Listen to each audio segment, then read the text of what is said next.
You now tuned in with Magic Hour Live, bringing you the fresh and best in nightlife, music, travel, sports, gossip, and more. Streaming live from Miami, Florida, I present your host, Dreamboy Joe Rowe.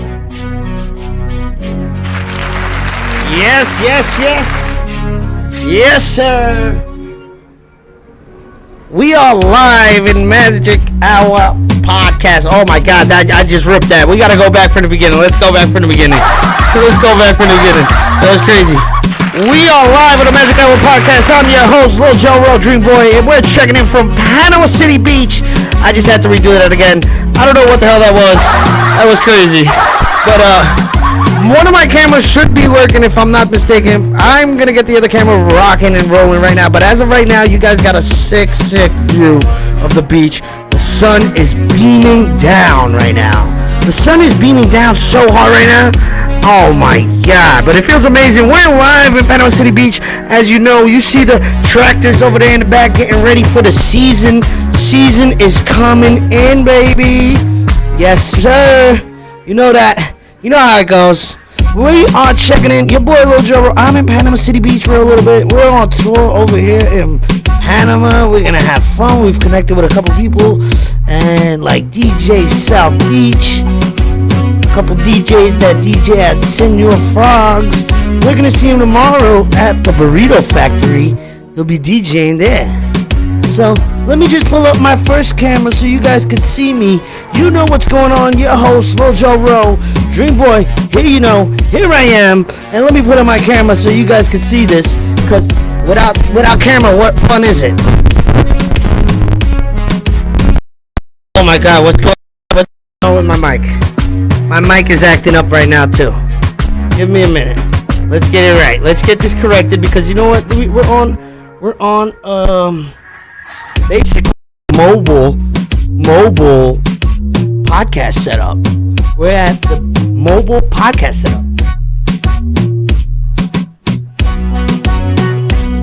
So since it's mobile, you know, things pop up where things don't work.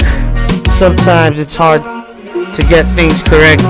Where it's if you're in this, you know, stationary area, it's easier. But there you go. I'm gonna give you guys the view of the beach. Let me try and get my camera actually pulled up, the correct camera. There you go. And we should have view. We should have view. We don't have any view. Try it again. There you go. We are connected. Yes. You guys can see me. So here we are. We are live in Panama City Beach. Your boy, Dreamboy Joe Rowe, Lil Joe Rowe. Let me get this all situated so I can take a seat and we can have a good conversation.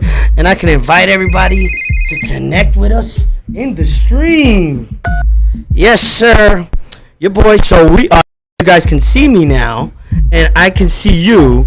And as we are here talking, I see that the beach is dead. The beach is dead, but you know what? The beach is very well alive. You want to know why?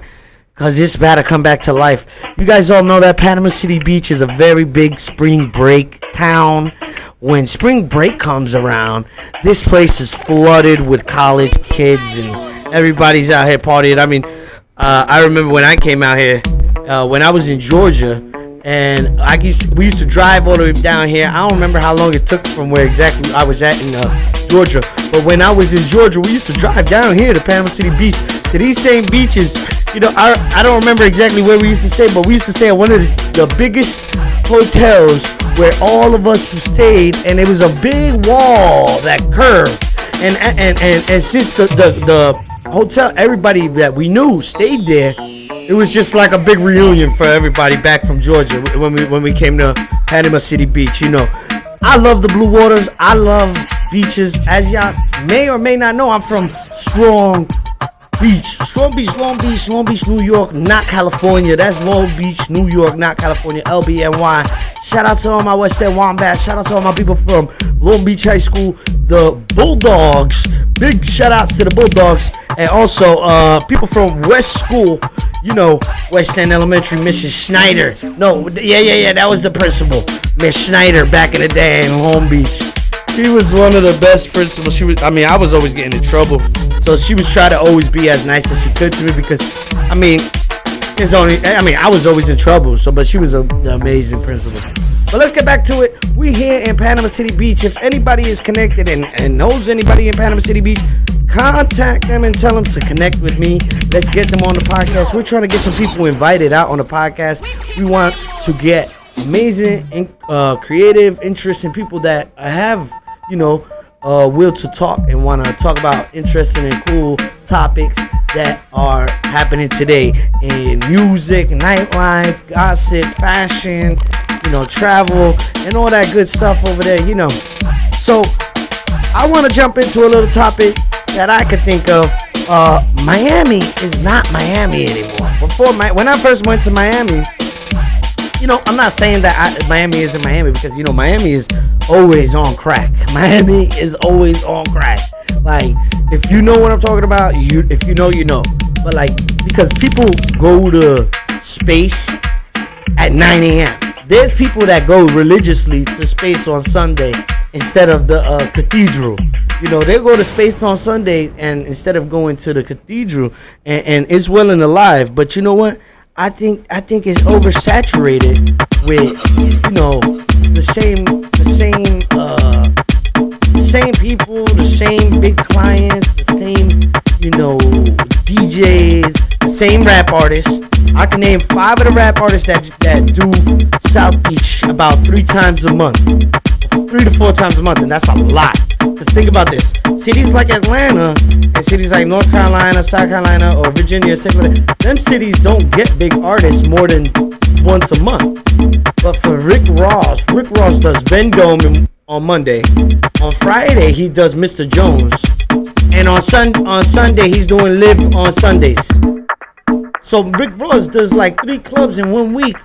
And Miami Beach is not that big. It really is a small area. But does a lot of people travel to Miami to see these artists? Yes. Rick Ross does have a huge following. He's a big rapper, big name. And when he comes into town, half the people that are in town have never seen Rick Ross because they're from other parts of the world. So they're from Wisconsin, Toronto, where Rick Ross will never go. Toronto maybe yes, but when people come to Miami or anywhere, go to Miami, they most likely have never seen French Montana. And French Montana, we've seen him 20 times in the past year. Because he comes to Vendome, comes to Live, goes to all the parties with Headliner, so that's just, Miami is just the same saturation every single weekend. When you live in that Miami stuff, it kind of gets the same, and then it gets repetitive, and then you realize that the same, even your guest list. There was times where my guest list, I used to have to tell girl, if you party with me before, I don't want you to party with me again. Because you want to know why? It becomes like a freebie at that point. When girls start to go out with the same promoters, I don't like that. I like to have tourists that are coming from out of town, will come one night, party, spend their money, and go. Miami South Beach has become a thing where it's the same girls every single night in a different section at a different club, but with the same promoter. So that's where I was nah, this is getting too repetitive. It's too small of a scene, and I'm I don't get attached to cities. First of all, I'm a pick up and go type of guy. New York City, Atlanta, Delaware, hey, here, there, and Jupiter was cool. West Palm Beach area was pretty fun. I didn't really see too much of a movement with the nightlife or partying scene, but I know that here in Panama City Beach has a huge movement with the parties, the nightlife, and all that good stuff. And as y'all see, it's beautiful. I'm gonna try and change my camera with the Stream Deck. My Stream Deck is not working at the moment, so hey, I'm gonna have to crouch down over here